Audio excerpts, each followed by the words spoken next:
Hey, this is Matt with Let's Talk Music at rockmusicandmore.com. I'm here with Will Martin from Earshot. Going to discuss some new singles. How we doing? Good, buddy.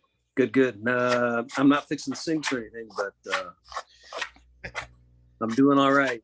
Been running around a lot today, huh? I have. Stop. And now the dogs want to play, and stop it. Yeah, But yeah, all good. Otherwise, yeah, it's just been a you know typical busy day. typical busy day.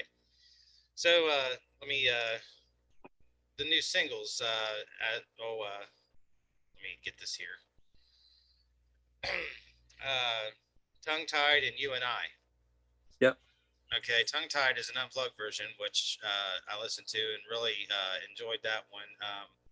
Can you go ahead and Cool. give us a little background on what that song is, how it came about and what your influences were for it? So tongue tied was, as you said, it was an unplugged or is an unplugged version of a song off of our second album titled Two. It's actually one of my favorite songs off of that record. Um, I don't remember exactly what inspired that song, but it was probably one of with various relationships that went on the blink. Right. Probably a culmination of all of those. Maybe I'm not sure, but it came about for this release because with You and I, which is more of a positive rock song.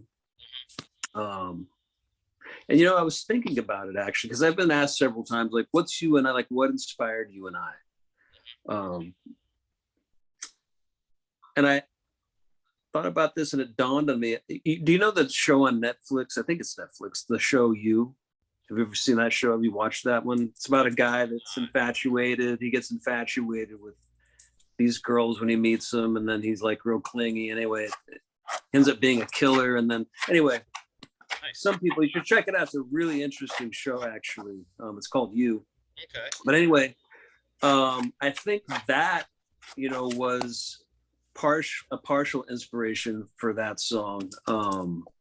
Just kind of how people tend to get anyway in the beginning when they first meet someone. They get all consumed with the person and thinking about them, et cetera, et cetera. But so when we were set to put that song out on Valentine's Day, um, I just felt like there were a lot of people out there that didn't appreciate Valentine's Day the same way that some other people do. So, in the spirit of trying to make sure there was something for everybody, we did an unplugged version of Tongue Tied, which is the antithesis of You and I, in that it's about a relationship that's kind of falling apart versus one that's just coming together.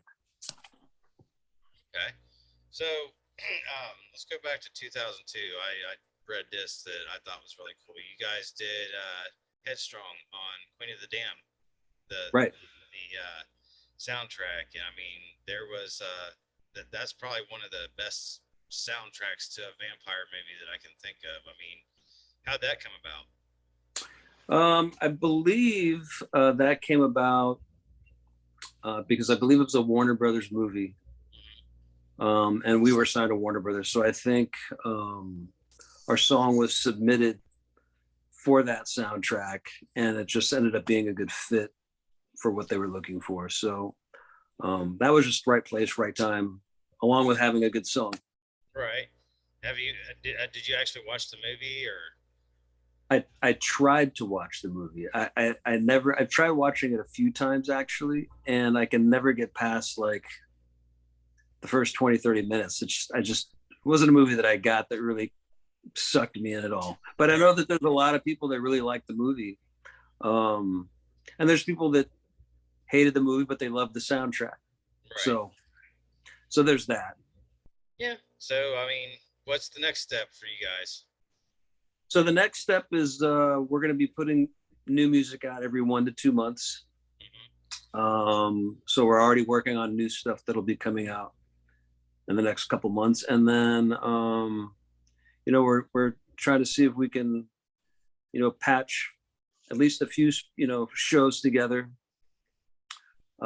this year, and definitely looking toward next year, for doing something more extensive touring. And so just, more music, putting music out there, and trying to figure out what we're going to do tour wise. Um, like any interest in festivals? Yeah. We love doing festivals. Actually, that's it's kind of like when I go home for the holidays, right? I get to see my family and all my friends in one shot, right? So festivals are the same thing. Like, it's a place where we can play shows and we get to see fans, but then we get to also run into and catch up with the other bands that we've known and played shows with over the years. So festivals are always fun in that way.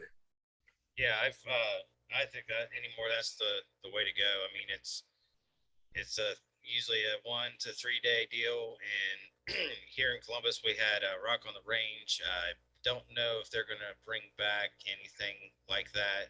We've also got the Incarceration up in Mansfield, Ohio, and a Right. lot of good bands have been there. Um, Ohio gets all the cool festivals. we I feel actually, right? Yeah. it's crazy, man. I mean, you're based out of LA, right? Yep. Yeah, so Yep. I mean, LA is like supposed to be the music mecca, and I mean, Ohio is just it's booming. I mean, we've got the Newport here that's like the oldest I rock remember the venue. Newport. Yeah, Yep. I mean that's a Played it many great times. place. The Newport Music Hall, right? That's what you're talking about. Yes, sir. Yep. Yep. Yeah, so Great venue. I mean, as far as like putting something together for tour, is you're talking more of a full length thing next year, just a few shows this year. You think you'll hit the Midwest at all? We'd like to. You know, if promoters ask us to play, we always consider everything that comes across. Some things we just can't do. Right. But we always, it's not about making money for us right now with touring anyway. But we still need to make sure that we can, get there and back, and that type of thing, and also put a little bit of money in our pocket, not a ton, but so we consider everything, and we love playing. So I mean, even if we've done shows in the past where it didn't make entirely much sense, but we do them anyway because we love to play for fans. We love playing shows, to be honest with you. So I mean, that's part of making music is something that we enjoy a lot, but playing shows is something that we really enjoy a lot. So we always love to play shows. What inspired you to get into music? So my dad was a professional musician, still is a professional musician, and so I grew up in a household where there was always music and writing and playing. But when I was 4 or 5 years old, I used to stay with my great grandmother, and she pretty much raised me and my little brother. But she spoke no English; she only spoke Spanish. Okay. And she's full Mexican, and she used to every day she would cook lunch, a homemade lunch, and it would take her hours to make. But she had this little clock radio tuned into the local country station, and she lived in a very small town, and it only got one country station. And so I always noticed that she had a real affinity for Kenny Rogers, in particular the song Lucille. Okay, yeah. And so when I was 4 or 5 years old, what I would do to make her laugh is whenever I heard the song come on the radio, I would run into the kitchen from wherever I was. I'd climb up on the counter and I would sing along to the song, and it would just make her laugh and laugh. And I loved to entertain her and see her laughing and smiling. So I think from really early on, I knew that entertaining and or singing or playing for people made people happy. It made them feel better about their day. And so I think I just instinctively from that age just knew that and understood that and wanted to do that. Well, I'll tell you what, I appreciate you sharing that with me. That was probably the best explanation I've ever had when I've asked that question. So, at the year that, and this is the first interview that I think I've even never mentioned that, because no one's really ever asked that question. But so yeah, there you go. Now you have a piece of hot trivia for most people, to Oh learn yeah. about. So I mean, it's like a lot of interviews they ask your influences and stuff. I mean, that's just a cliche, question. That's why I wanted to find out what inspired you to actually, get into it and really, um, pursue it because I know it's a tough business, Sure. and I mean, I've seen bands that I thought were great, kind of like TV shows.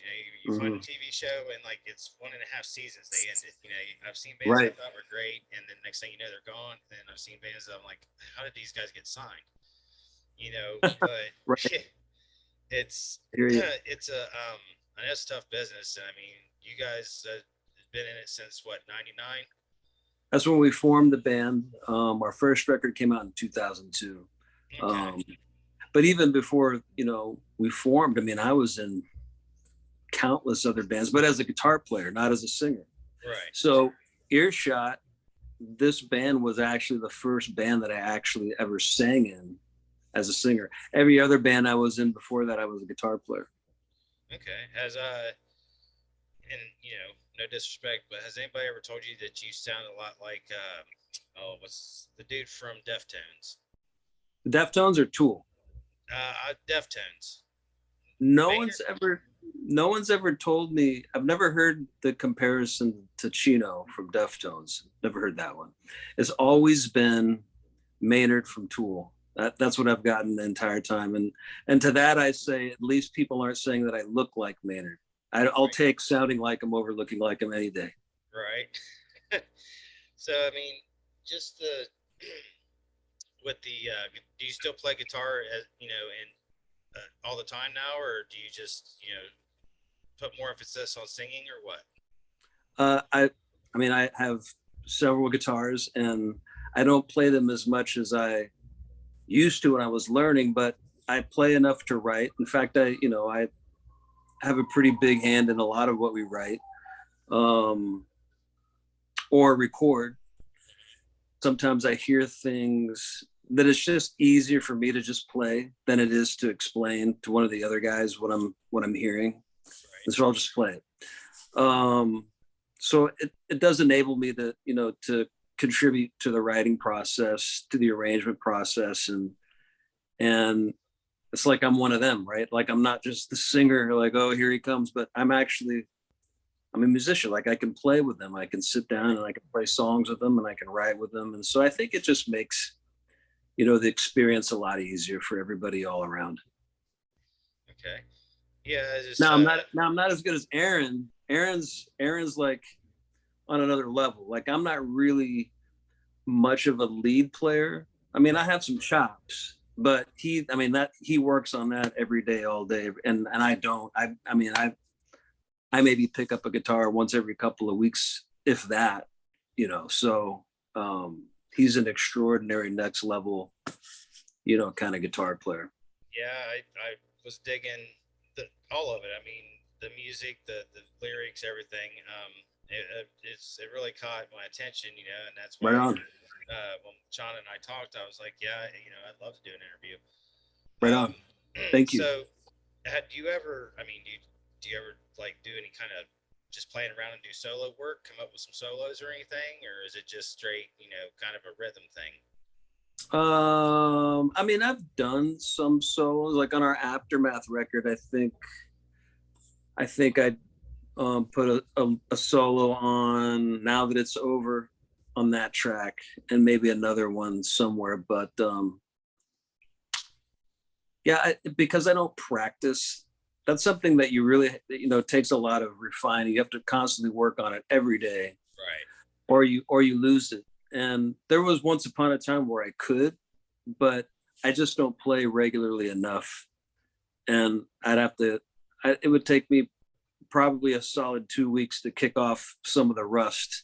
And then even then, it'd probably take, another couple of weeks or more, to really get back up to speed. But I just have no interest in doing that So at you this mentioned. point. I'm sorry. Go ahead. No, no, I'm done. Go ahead. You mentioned that your dad is a musician. I mean, what did Mhm. what did he play? So he can play everything, but his primary instrument is guitar. Okay. But he can read, write music. He can play trumpets, trombones, saxophones, bass, piano, keyboards. I don't know if he can play drums very well, but he's a real deal. Like that's what he does for a living. It's what he's done since I was born. I mean, he's always made his living from music, and he's carved himself out a really nice career over the years. We even, back when I was little, he was already doing it. He was already touring and doing shows, and um, so yeah. I mean, I definitely inherited that, you know, gene from him for sure. With the profession, obviously, that I decided to get into. I think because I was always, running around with him, the recording studios and the rehearsals and the, various nightclubs here in LA. I think I just, got really comfortable and familiar with it at an Yeah. early age, and so, when I do it, when I'm in it now, it just feels natural and normal to me. Okay. So, I mean, just out of curiosity, what band did he play for? What band does he play for? So when I was little, he was doing mostly session work. So session work, for people that don't know, is where you get paid by either a producer or another band to come in and play stuff that they already have written. So they have specific things they want you to play. They want you to play with a specific sound and tone, and you have to be able to come in and do exactly that. That's what they hire you to do, session player. So he did a lot of that when we moved here, and he did really, really well with that. And then as the years went on, he started doing a lot more TV and film. There were a lot of sitcom TV series that he was almost on every single TV commercial that it pretty much came on back in the late 80s and early 90s. Like he was just on everything, either as a player or as a producer and player, or producer, writer, and player. Um, and then he moved to Nashville after he got sick of being in LA and the rat race that it is here sometimes, and did more session work. And now, for the last, I think, it's been 10 years now, he's out. He's been out. He's sort of a permanent fixture in a group, an old 50s doo-wop group called Little Anthony and the Imperials. Um, and they're pretty old guys, but they still sing amazing. They sound as good as they did when they were big back in that day. And they still tour. They do 5 to 10,000 seaters, and they pack them in. And so that's what he's been on the road with for the last 10 years, and he loves it. So, I mean, I just kind of like to get a little personal sometimes, just again, Yeah, find out some background. Like I said, the story about your grandma was awesome. And then, you know, the music background with your dad, it's always helpful to have that, what was the word I'm looking for? The the support. backstory. Yeah, yeah. Yeah, and the support, like, you have a musical background in your family, and they're not like, oh, well, don't do this, don't do that, you should go to college, blah blah blah. I mean, they supported what you wanted That to was do. that was my mom who said that. No, no, no. You should go to college. Well, I mean, look at you now. So, I mean, what a just one more question. How did you guys handle COVID? I mean, was you still writing music at that point? Was you recording it all? I mean, how did that really affect you guys musically? so we so we did recording. We released early on in the pandemic. We recorded and released a cover of Alanis Morissette's "Uninvited," which came out really great. I'll have to check that And out. then, yeah, definitely check that. It came out really, really great. Um, and then I think it was about 7 months later, so we put out another single called "Been a Long Time," which was about some of the consequences that um, that I kind of observed during the whole lockdown. With regard to how a lot of people were suffering mentally, from being isolated for so long. Um, and that's what inspired that song. That really great song too. We actually did a video for that one. And then You and I and Tongue Tied, this is the next stuff that we put out. But so no, we stayed busy during COVID. We all live in different places. I live in LA. Aaron and John live in Pennsylvania. Andy and Mikey live in Florida. So we didn't do as much as we probably would have done had we all lived in the same place, but we really learned how to leverage and use technology to our advantage to be able to work together and record. And it takes a little bit longer, or it did take us a little bit longer, just because we're passing around audio files to record. But I think we've got that dialed in now. So although we're anxious and eager, to get back together and work in that way again, I think we're familiar enough now with this new process of kind of doing it remotely to where it's not as cumbersome as it was in the beginning when we were trying to figure out, what the routine was going to be, to get it done. So other than that, I mean, it was, a lot of what everyone else experienced, just trying to stay mentally healthy and fit and happy, and trying to weather the financial storm of, the music industry being shut down and touring being shut down. And so I don't, we kind of suffered in with it as much, the same way as most people did. And I know a lot of people had it even worse. So, we're not complaining or by any means saying that, we had it that bad, but it's bad enough. I think it was unfortunate, as a society that we had to, spend that much time, being away from other people. And I think, what I'm optimistic about most now is that things seem to be getting back to some kind of normalcy, and people are actually starting to go out and interact with people again. So I think that's a positive thing. Yes, yes, it is. And I mean, music to me has always been kind of a, it's hard to put into words. It's like I can listen to certain songs or certain, just even musical parts that will give me goosebumps, Mm-hmm. and um, it's always just been something that I've been attracted to. I've never really been able to play it or anything, so this was kind of my way to get into it. To talk to other people, other musicians, whatever, and say, hey, that's why I call it Let's Talk Music, because it's not all just about what are your plans, with this and that. Again, to know something about you and everything was nice. It's just I think music, it helps people in a lot of ways. Like with me, it's helped me through depression. It's helped me through anger. And I believe that that was a big positive thing during the whole lockdown. So Sorry, my dog's that's wanting to fine. wanting to get on it. You're fine, buddy. I got a couple of those myself. They're just kind of locked in the other room waiting to get in. Yeah, it's feeding time, so they're trying to let me know, All right, man. like Well, I'm gonna forget about him or something. No, you're but all right. not to interrupt you. I wasn't trying to move you along. I was just, No, no, you're if fine. you I were mean, watching, like, what the hell is that thing? I mean, they are kind of strange. oh, I've seen those dogs, plenty of those dogs. Is that a Misfit shirt? That's Misfits hoodie. Yes, yes. Nice. Yeah, I'm actually trying to lock down a interview with Doyle when he comes to Columbus. Oh, nice. Yeah, Dole's a great guy.